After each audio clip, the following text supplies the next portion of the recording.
Šis filmukas parodys, kaip yra atliekami DNR mikrogardelio eksperimentai. Vienas iš būdų, kaip yra naudojamos DNR mikrogardelės, yra nustatymas, kurie genai yra aktyvuoti ir kurie represuoti, kai yra palyginamas dviejų populiacijų ląstelės. Visi genai yra peržiūrimi vienu metu. Šiame filmuke mes stebėsime mielių genus, kurie užauga aerobinėmis sąlygomis ir anaerobinėmis sąlygomis. Ląstelės užauga ir vieni genai tampa aktyvuotais, o kiti represyviais. Dabar atėjo laikas izoliuoti jų mRNR. Išsukame ląsteles.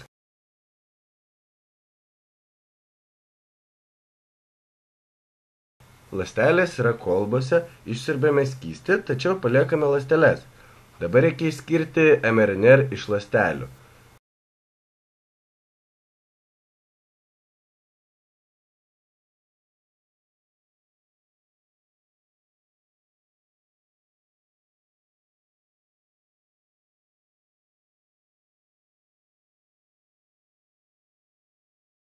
Dabar RNR plūduriuoja išskyrimo tirpale.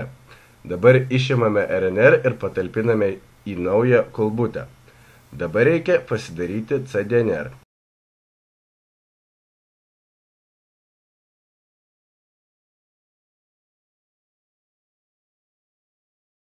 Čia matote kelias iš daugelio mRNR molekulių. Dabar konvertuojame mRNR į spalvotą cDNR. cDNR padarytas, o mRNR degraduoja.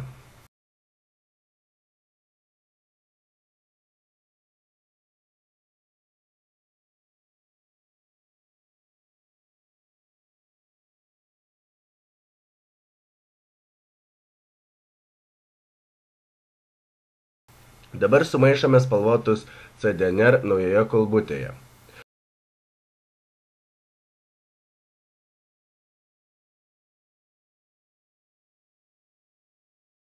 Dabar laikas pažiūrėti, kaip atrodo DNR mikrogardelė.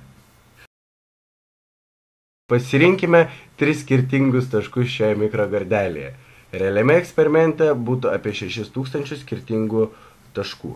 Kiekvienas taškelis yra padarytas iš DNR, kuris galėtų jungtis, būti komplementariu, su cDNR. Čia yra tam tikros bazės priklausančios kiekvienam genui. Čia DNR sujungimas su DNR mikropluoštu. cDNR susijungia tik su savo komplementaria grandinės dalimi, jei tokia yra. Nuplauname nesusijungusius cDNR. Tokį vaizdą jūs matytumėte realiame eksperimente. Dabar atėjo laikas atrasti susijungusias cDNR, tam, kad jos galėtų būti matomos. DNR mikrogardelė yra patalpinama į tamsią dėžutę ir apšviečiama raudonu bei žaliu lazeriais, tam, kad būtų aiškiau, tai bus rodoma dėžutėje.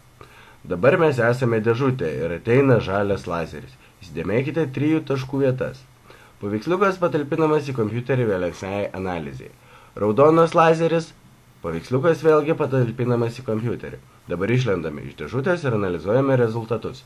Paimame abu paveiksliukus ir naudodami kompiuterį sujungiame juos.